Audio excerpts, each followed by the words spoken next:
Hello, here's the Mindful Man reading another chapter of his book, which is on Amazon KDP. Chapter 46 Dreaming Spires.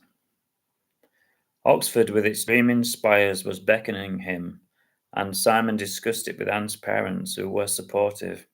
Unfortunately, he had to leave Sandy behind, which was very difficult. He jumped on the train with his backpack and headed for the youth hostel. He was nervous but excited about what he would see when he got there. It was hard for him to keep thoughts of Anne far from his mind.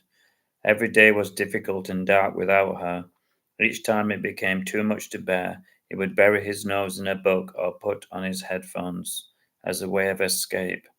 Many times he'd been tempted to turn to drink to ease the pain, but after witnessing the effect he had on his father, he knew he couldn't go that way.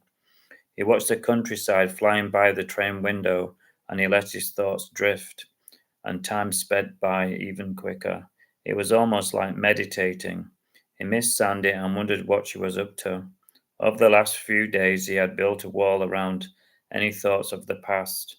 It was difficult, but he knew that in order to survive and prosper, he had to focus on the here and now, to take one day at a time. Eventually, the train pulled in and he excitedly set off walking around the city. It was just as beautiful as he had imagined. He could feel his spirits soar as he breathed in the sophisticated air.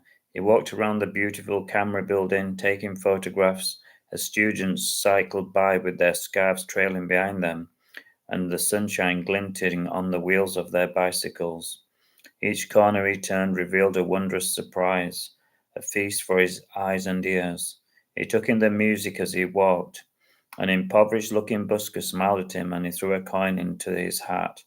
Finally, after an iced coffee, it was time to check into the youth hostel. Strangely, he felt nervous as he scanned the many youthful faces, making him feel old. He was quite tired and he needed to rest. The room was small but comfortable. He was relieved that he was alone. He just wished Anne could have been with him. She would have loved the sights and sounds. It was a city of romance and learning, but his heart was broken, and he wasn't sure if it would ever be whole again.